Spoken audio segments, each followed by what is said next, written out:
Welcome to Brave. Be inspired by the best leaders of Southeast Asia tech. Build the future, learn from our past, and stay human in between. I'm Jeremy Au, a VC, founder, and father. Mondays for no BS commentary on the latest startup news with Shri & Co., managing partner of Hustle Fund. Thursdays for in-depth interviews of changemakers across the region, sharing about the highs and lows of their lives. Join us and over 10,000 subscribers at www.bravesea.com for transcripts, analysis, and community.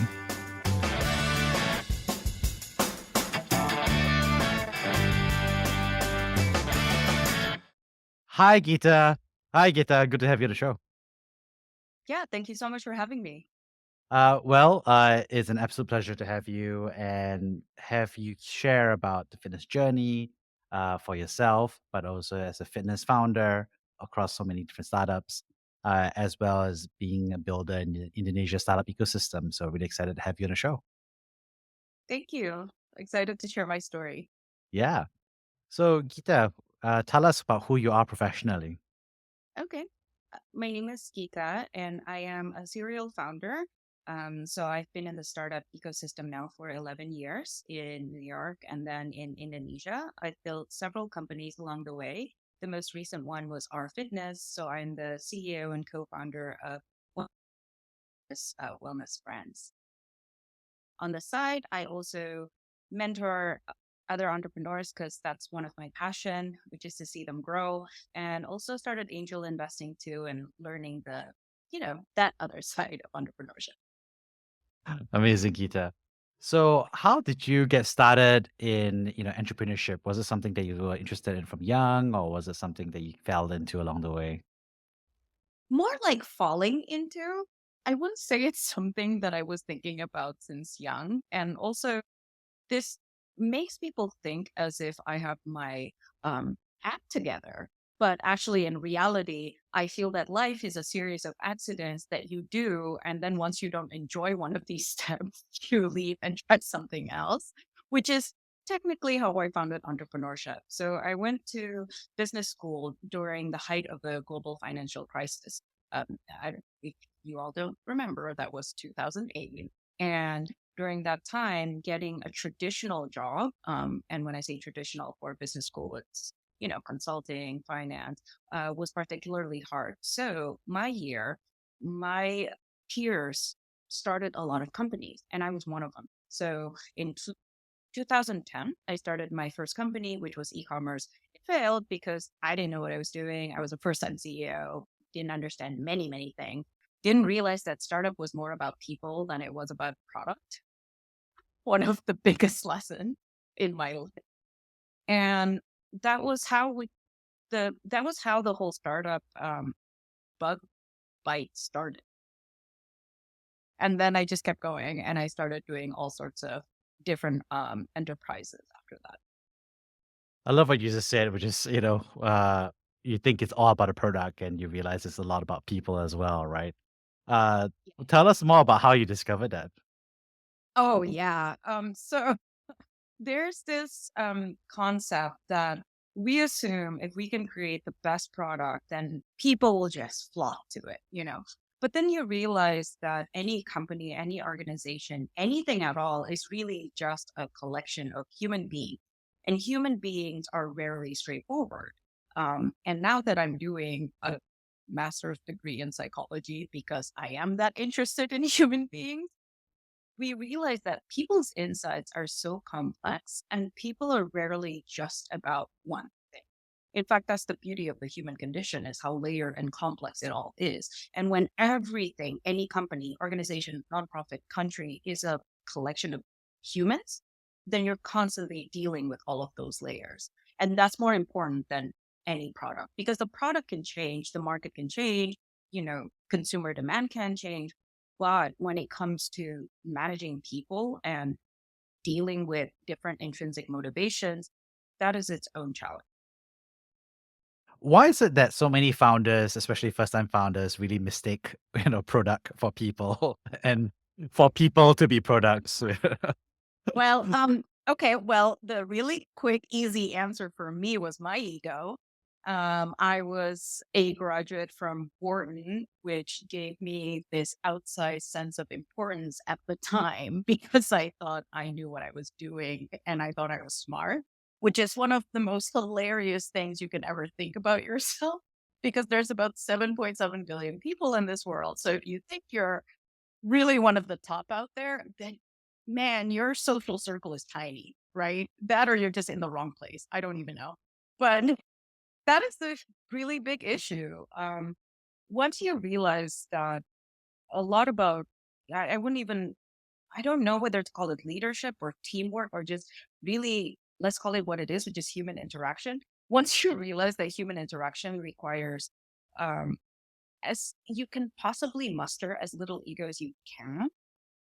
Once you realize that, then you'll understand that it's really not just about how skillful you are, because there's always going to be someone more skillful than you, how gritty you are, because there's also always someone who's going to be grittier than you. I am not more hardworking than a farmer.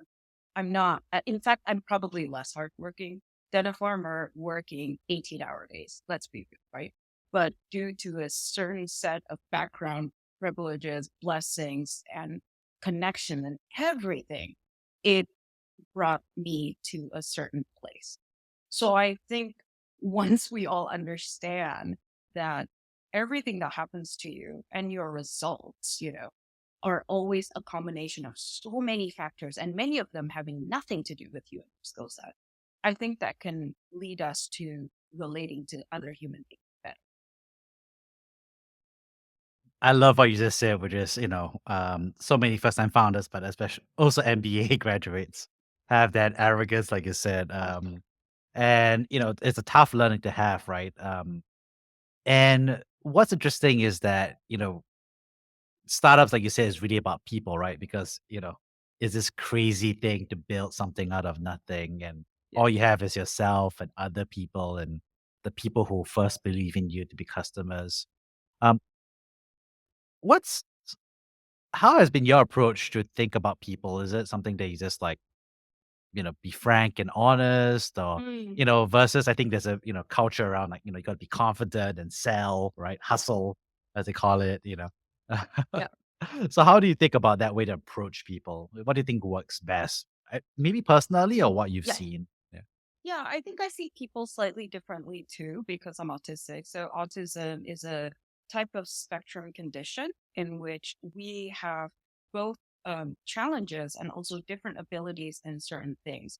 One of the things that I am particularly poor, and you can pretty much ask anyone who's worked with me, is that I'm not phenomenal at guessing people's intentions, motivations, or anything of the sort because I see so many things as very literal, like literal to the level that most people would never do. For example, here's a little tidbit story. I opened a bank account and they said to please take the documents to the mailroom, which a typical person would send it off with email man. I physically went to the mailroom of that bank, which is really far away. And I was there all clothed going, say, I am here to give a document. And they said, I'm sorry, who are you? What are you? How did you end up here? And that is the kind of literalness that I definitely do. So I miss out on lots of things. I miss out on, for example, sarcasm. And I do like certain things are a challenge. And humans for me is a massive challenge. So that is why the way I even approach a lot of social situations are not as I would say second nature as other people, where they can banter in a lighthearted and without even thinking. My brain is constantly thinking. I am constantly wondering and going, did that person say more than than what is said.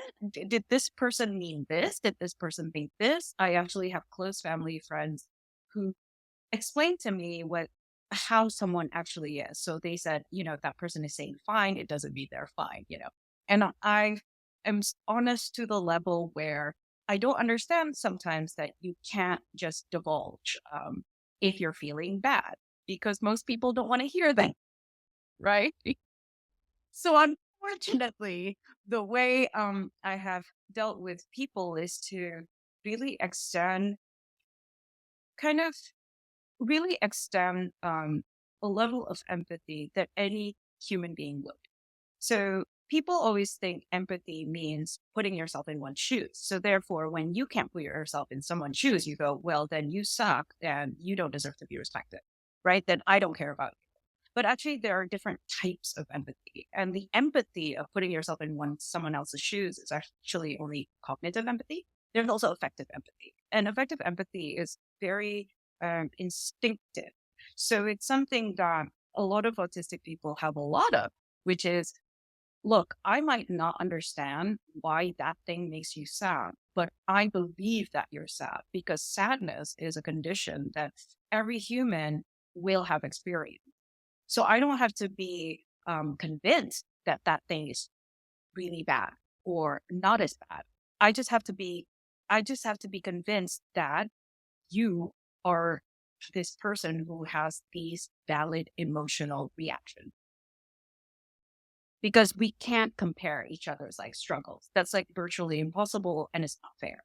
And that is how I really live my life, which is this concept of extending the possibility that you don't know why someone feels the way they do, and realizing that if the tables were switched and you had their exact life, it's not a guarantee that you will behave differently from them. Yeah. And what's always struck me every time we hung out is that you've always had this tremendous ability to, make me laugh and always have a great time. And to be frank, like, it's something interesting to see where you've, frank and open about the fact that you have this dynamic that you've done so. And at the same time, also, you've done a tremendous uh, from my perspective, a tremendous job just adapting and incorporating that by being transparent, but also doing that in a very people kind of business, right? Which is, startups, Yeah. right? So it's a really interesting thing because, I've had friends who have, and then they, Yes. work towards more academia Correct. or math, things Yes, like that. correct. That's just easier to have a structured Absolutely. environment. And, startups is as unstructured as people, as empathy as you can.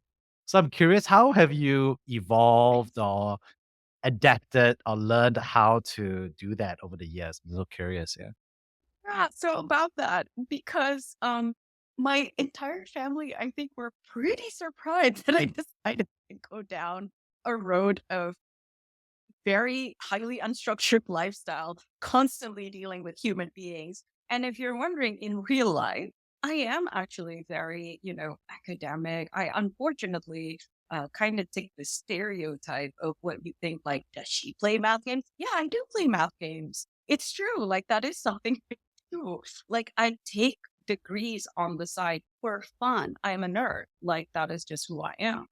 But there's something with people that gives me a level of satisfaction in terms of really having a rich life in terms of both experiences and emotional experiences, especially that I say I didn't find back when I was just more within myself. So I was, really working in environments where I just analyzed a lot of things. I read a lot. I saw a lot of numbers, and those are very comfortable. It's a super comfortable life, and there's nothing wrong with that.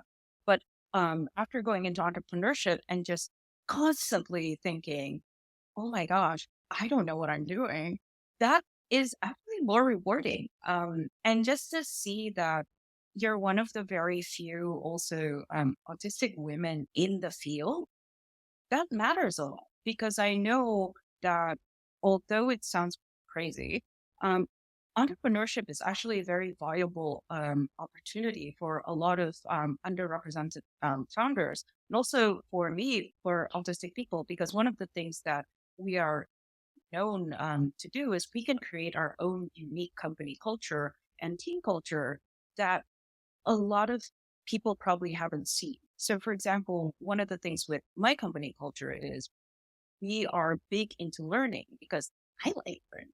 So when I say big into learning, I don't mean just like, oh, here's a book.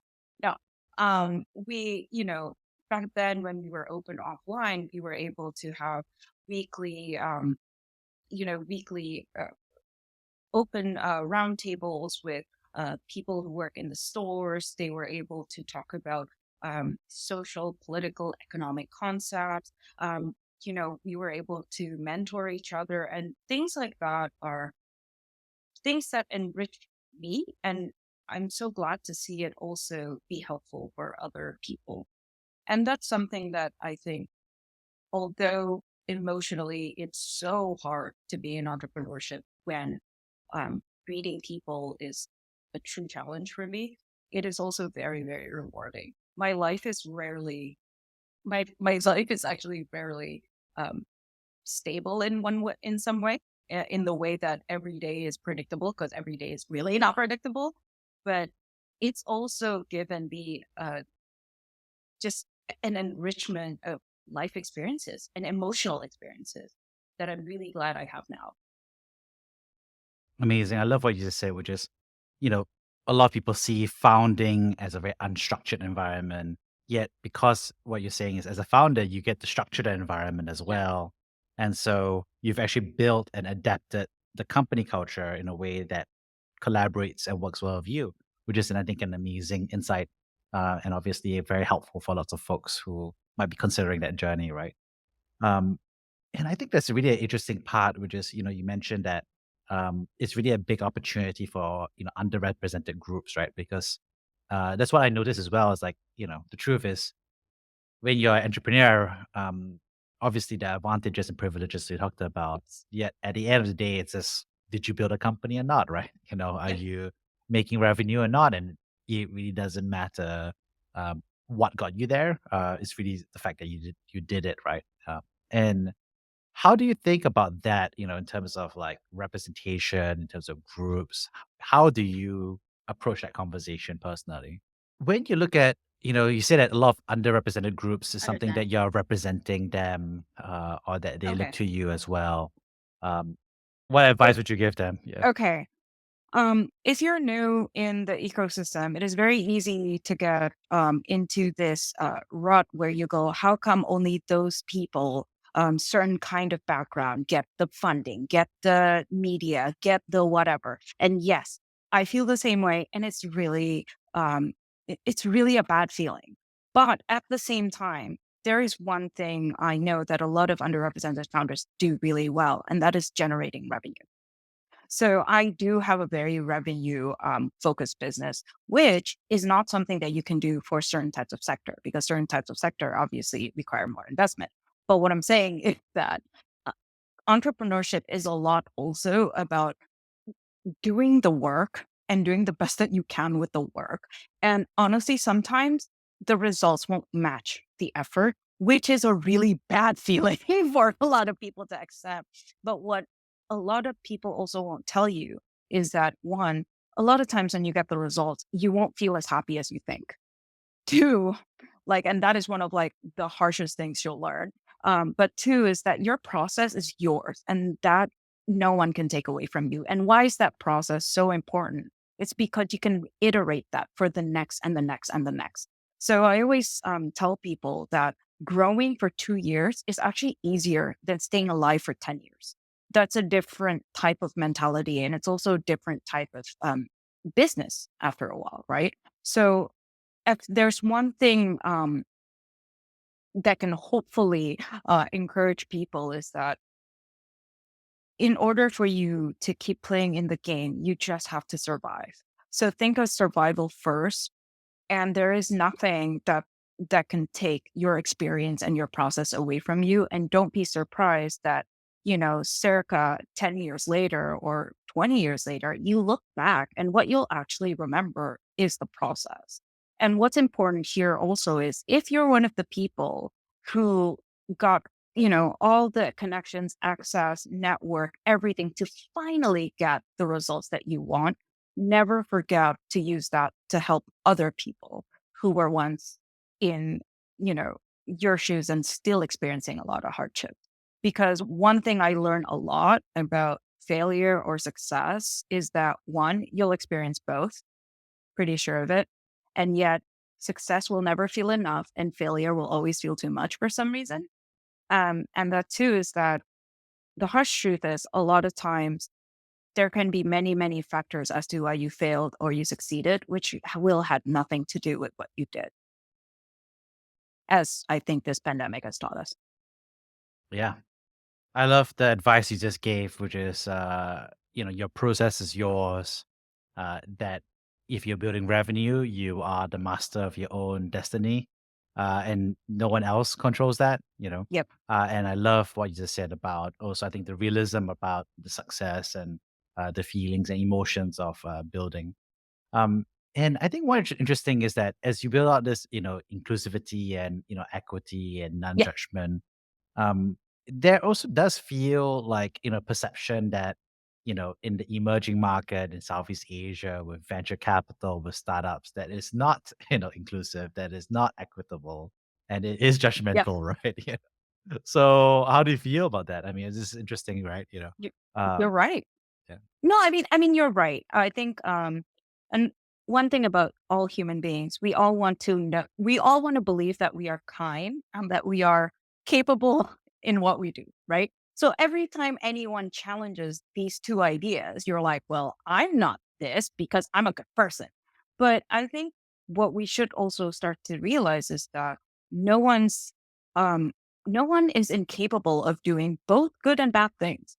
So everyone is capable of doing things, and you are not. And a person is neither here nor there. A person is usually made up of layers of issues, trauma, baggage, conditioning, and so many things that make them who they are. So one of the things with people when they start getting really hard on themselves or getting very defensive about not being equitable or inclusive, I always tell them you're a result of so many things, and you're always capable of doing better. So rather than acting as if you're all holy and woke and therefore incapable of doing anything better, why don't we all just see ourselves as constant work in progress that can always do better in anything, in everything? Because the fact is, not looking at these really terrible numbers when it comes to VC funding for women, or not looking into the really harsh reality that the pandemic has wiped away years of women's progress in entrepreneurship, or not understanding that since the founding of the New York Stock Exchange there's only been 20 companies that were headed by women that went public, when every single year since the 1800s there's been hundreds of companies that go public every year. So that's such a minuscule, tiny, less than 1%, that is founded by women. And especially once we go down intersectionality and you look at other types of founders, LGBTQ plus founders, you look at, founders from different socioeconomic backgrounds, then it gets much, much harsher and much starker.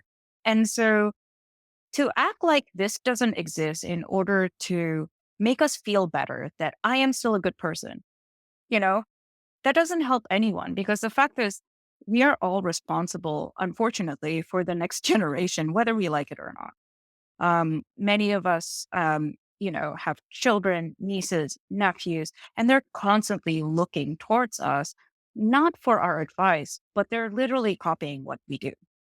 And I'm very reminded of that by my niece. She's only 5, but let's be real. She's already started doing things that I do just because she sees it. And so I cannot sleep at night if I know I haven't done the best version of myself to help others, because that is not the legacy I want her to get. I want her to get the best out of me, basically. And that for me is very important. Wow, that's such a powerful message. And you made me laugh because it's so crazy that there's so much inequity, and then we're all just kind of walking around like, oh, like it's fine, it's just Yeah. the way it is, and which is, it's actually okay to say it is what it is right now, but it's not okay to say, like what you said, it's not okay to say that we shouldn't improve, we shouldn't try to Right. make things better, right? And I just love that powerful message really about, I think it really is a call to everyone to just work together, right? And make it better, right? And I think one interesting thing that you mentioned was, and I love the framing that you said, which is like, hey, we're not saying that, X is bad or whatever it Yeah, is, but how do we improve on this together? correct. I'm just curious, are there any concrete things that you wished you saw the Southeast Asia, tech or venture capital Yeah, ecosystem would do in a more concrete way? I'm just throwing it out there, right. feel free if you're comfortable Sure. to share. Like I said, one of the benefits actually of being on the spectrum for me is that I am very honest, to the level where sometimes I'm sure it has gotten me in trouble. And one of the things that I wish could be done, and I think it will continue to keep going down that route, is to have just more different types of people investing.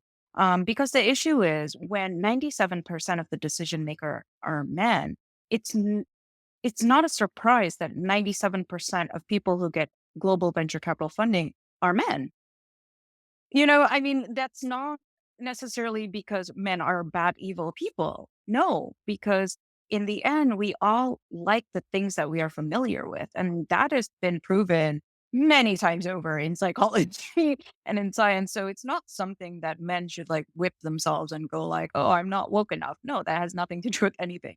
It just means that there needs to be diverse representation of people in the investment committee and people who are making the decisions, people running funds. So one of the things that people ask about is, if you create a women's only fund, what if there's another women's only fund? And the way I see it, with only 2% of startup founders getting VC funding are women, there should be 200 like funds for women only for this region alone. Like that's not competition is not the question here. The question is more how do you bring people and get them to rise up?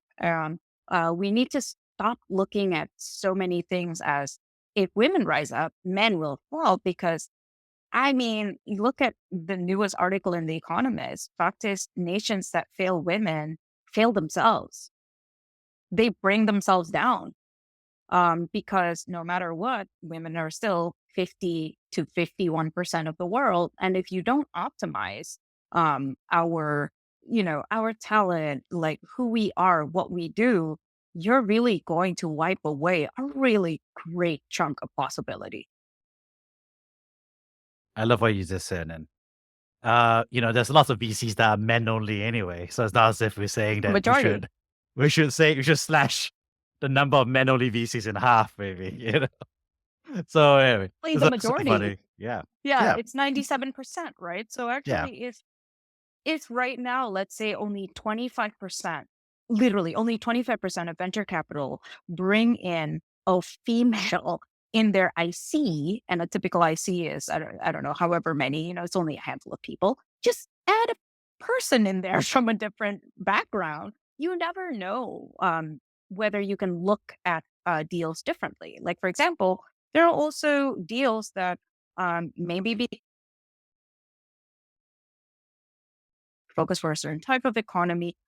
If you come all from the same background, you just don't get it or you don't understand it because you physically don't live it. It's not because you're less smart. It's because what kind of person can literally learn 20 sectors very, very deeply? Like that's crazy. So that's why it's important to see all that different vantage point. Yeah. That is very true. One interesting thing, obviously, I'm part of Monk Ventures, and half our investment team and Yes. also half of our IC are women. And I walked in and it was a very normal kind of thing because Yeah. for my entire life I've worked, it's just like 50-50. Yes. Actually, You before have to. this I was in and before this was in education tech, which is Right. I'll say actually majority women actually. And one interesting thing was that we noticed that for male founders, it didn't really matter, right? From their Mhm. perspective. But for a lot of the underrepresented founders, for them, it felt refreshing that they finally had Yeah. someone that represented them, right? Yeah. And obviously, at the end of the day, the conversation, what I would share internally, of course, is it's still about the nuts and bolts. It's about the revenues, about the slides.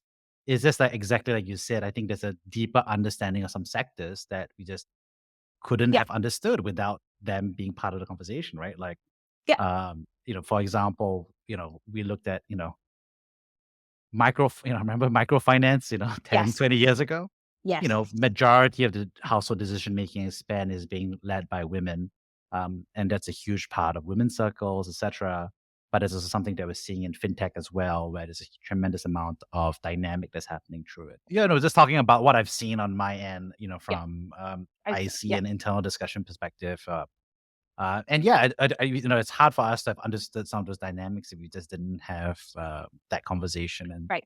I recently did a podcast episode with Susti as well, and it's interesting Yeah. because her motivation as a founder to become a VC was because she didn't feel like there were enough women in VC Correct. similar to yours, Yep. which is, I think, a great way of articulating it.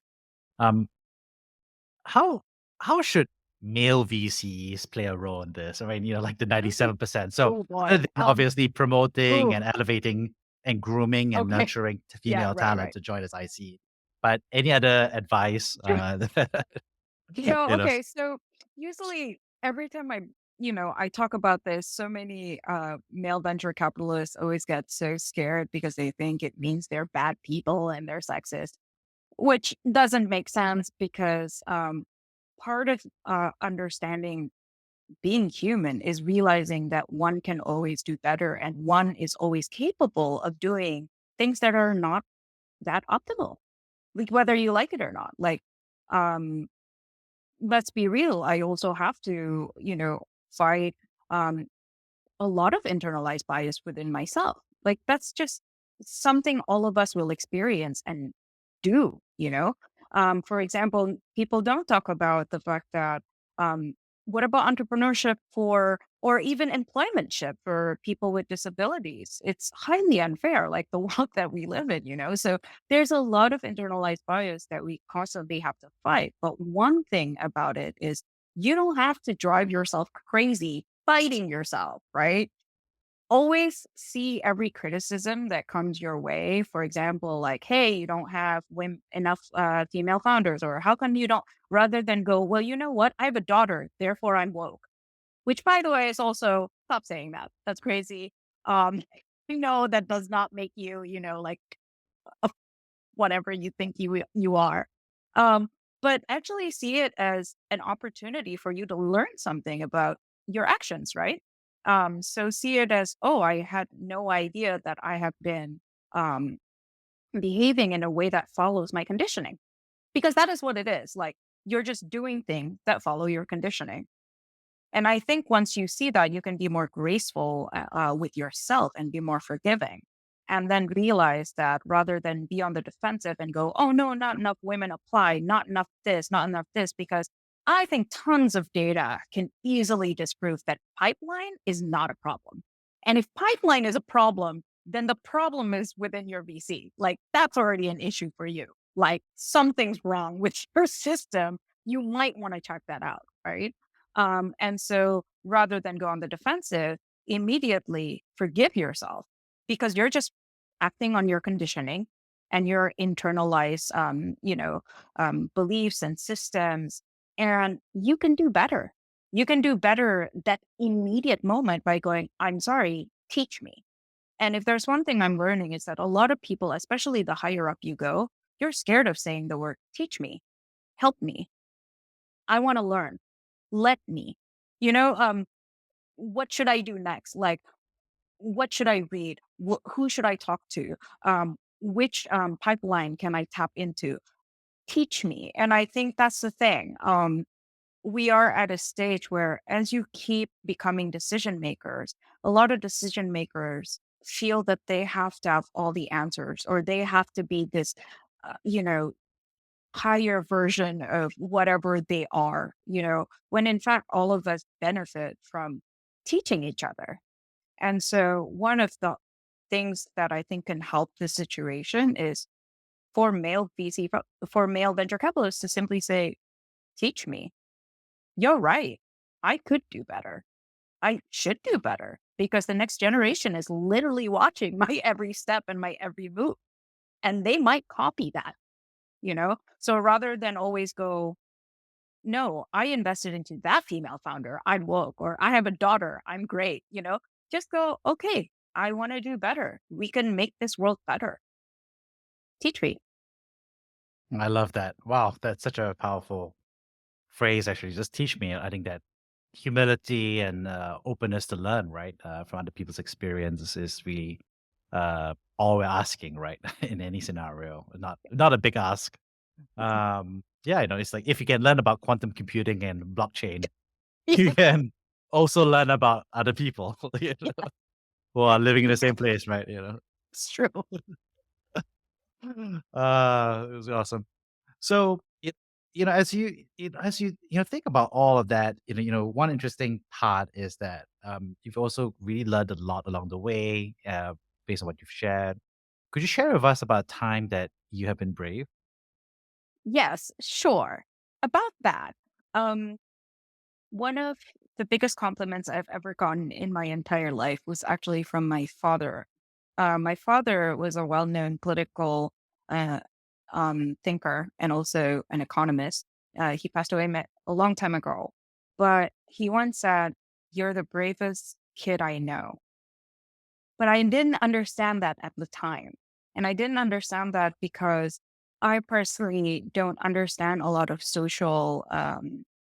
like a lot of social standards and expectations, because I'm physically just not there. Like I don't literally understand it. So, for example, like it, it's not just that I miss out on sarcasm or miss out on so many double entendres.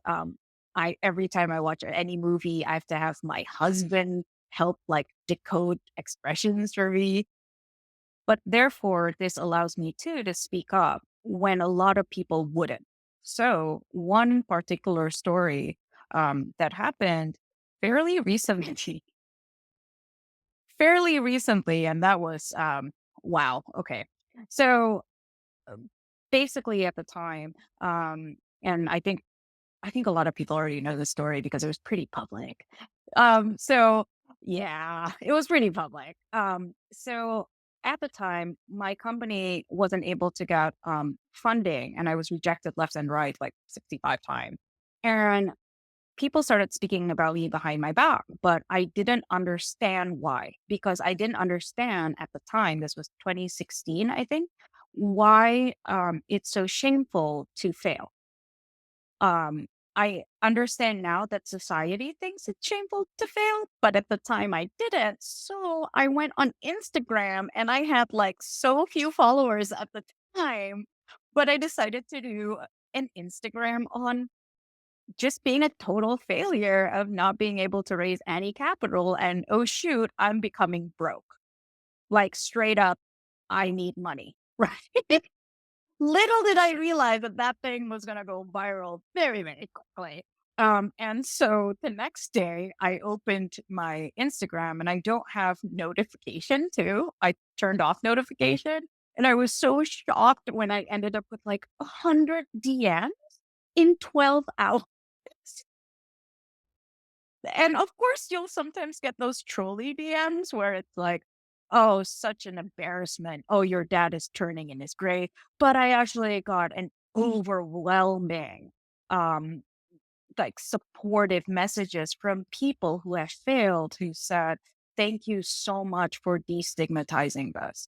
So I basically hung out my dirty laundry out in the open. This is before I ever got any funding, right? So cool. I just made myself super unattractive for like every VC ever, right? Yeah, and I just basically admitted to getting rejected to every VC ever. But I didn't realize that that message was so important for so many people who felt that they should be ashamed of their process. They should be ashamed of the fact that they took a risk. But what I'm trying to say is taking a risk, doing things that are just not sexy, like, working really hard and just not having the results are not things that you should be ashamed of. It just means that that is your process and no one can take that away from you. And by the way, of course, fast forward many years later after that, I am now doing speeches on like international, platforms about failure, literally about the one thing that everyone told me I should be quiet about. and I, oops, accidentally just told everybody. But now to share that message that failure and success are just episodes that happen to you in your life, sometimes not because of your fault, sometimes also not because of your greatness. But what matters is you have the process and it's yours. And that process can inspire someone. Wow, what a journey. Um, I, love the fact that I think there's truth of it, right? Which is you did something very brave that you didn't understand to be brave at the time.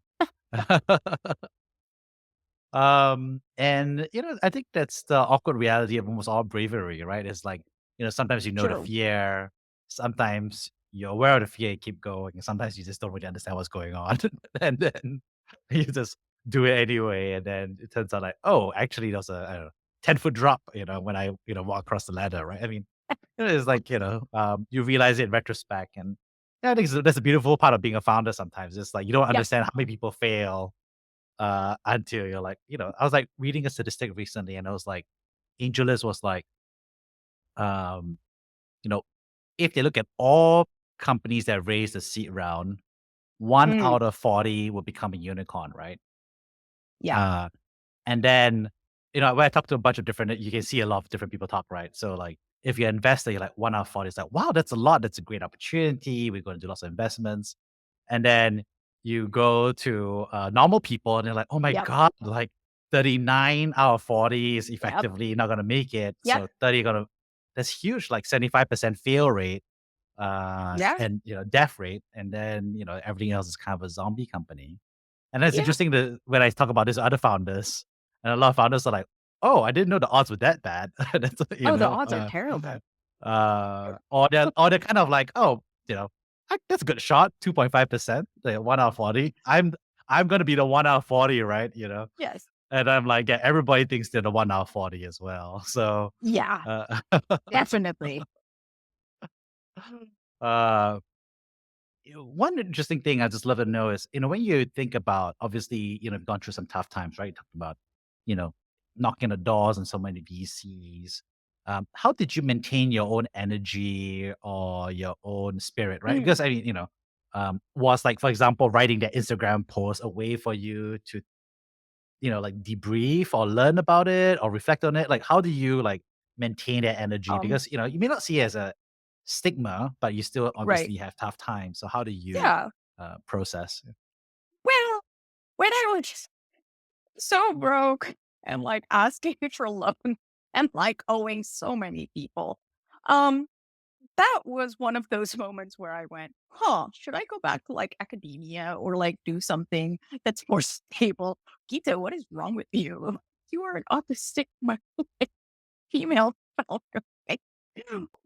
are you thinking? But actually, what kept me going is a combination of one, just brute force, right? Which is just one foot in front of the other. I'm going to do that every damn day until the timing happens for me, right? So there's that like strange insanity that goes on in a lot of founders' heads, which is I'm that 1 out of 40. Well, there's a great chance you're not, statistically speaking. But I really have always believed in the power of one foot in front of the other and do that for a very, very, very, very long time. Right. When I went to Instagram, it was because people started speaking about me behind my back, which I also accidentally found out the hard way by accidentally hearing one. And I thought, you know, people are saying all these shameful things because that story is not mine. So I'm going to take that story, make it mine, and they can't ever talk about it anymore. Right. Like when you make something that is technically supposed to be shameful yours and you own it and you say, yeah, that is my life experience. Because they started bringing in personal things too, like, oh, she's a divorcee. She's, her dad was such an amazing economist. How could, give birth to such a failed person. And I thought, actually, yeah, let me own that. Let me take it. Let me take all that story and I'll write about it and I'll make it mine with no excuses. So I basically decided to own my story. I'm going to make it mine. I'm going to take the failure and I'm not going to make excuses for it. And I'm just going to have it because that is part of me. A lot of times when we fail, we want to make an excuse or like a story behind it so that we feel better about ourselves, right? But maybe there is none. Like maybe this is the point in time in your life that things are just not working out. But there were many times in our lives where things worked out. And there will be times in our lives in the future where things will work out again, right? So just remembering that we all have survived all of our bad moments, it give me a lot of like strength and give me a lot of hope, right? We've all survived it. You just have to survive this one and the next one. But then again, never forget that you also had some good ones too. And like I said, the really weird thing when it comes about failures and successes, when it comes to success, it's never enough, right? But when it comes to failure, it's always too much. So just never forget that. Like you're constantly having both um, all the time. And for me, when it got hard, yeah, I did go into Instagram, a lot of it to reclaim my story. But I also remember you're not just doing this for yourself, you're doing it for other people who are watching you and gain a lot of strength from you, even if you fail. If not, they gain a lot of strength from you because of all of your hardships. Wow, amazing, Gita. That was a really powerful message about owning your own story for others. Uh, on this note, I'd love to wrap things up here by paraphrasing the three big themes I got from this conversation. The first, of course, is thank you so much for sharing about what it was like to adapt to autism growing up and being a founder, right? And I love what you talked about, which is I think this perception that being a founder is a very unstructured environment and a tough career for people with that background. But I loved how you shared about your own approach to structuring your own environment, your own team, your own company culture for that fit and making that a strength and something that's a power of yours rather than putting that to the side. And I love that honesty, transparency, and frankness that you share about it because it's helpful to you. It's helpful for me in terms of being able to be aware of that upfront. And there's also, I think, such a powerful and inspiring story and role model for so many people who may be having some similar dynamics, right? Whatever the challenge is. The second, of course, is thank you so much for sharing about, what advice you would give to underrepresented founders and VCs.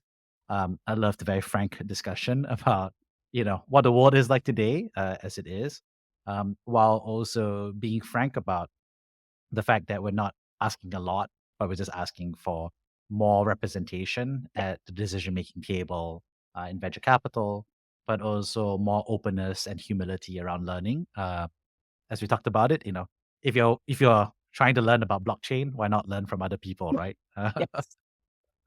And hear their story, right? And lastly, I love, I think this consistent theme around, and I call it at a high level, owning your own story, right? Yeah. You talk about your process is yours, no matter what situation it is. Yeah. The revenue you build for yourself is yours. The company you build is yours, right? And I think Yeah. that ownership is a brilliant advice, I think, for anyone in tough times and good times. And I love that, uh, window of moment of time, just sharing about how you got rejected after talking to so many VCs and the side of it. And I think there's a bit about a moment where you said it wasn't brave because you didn't do it in a classic model of bravery. And yet, Yeah. I think the world recognizes you as brave because you owned it, right? And I think that's such an inspirational moment for so many people. So, Gita, thank you so much for coming Thank on the you. Brave Show. Thank you so much.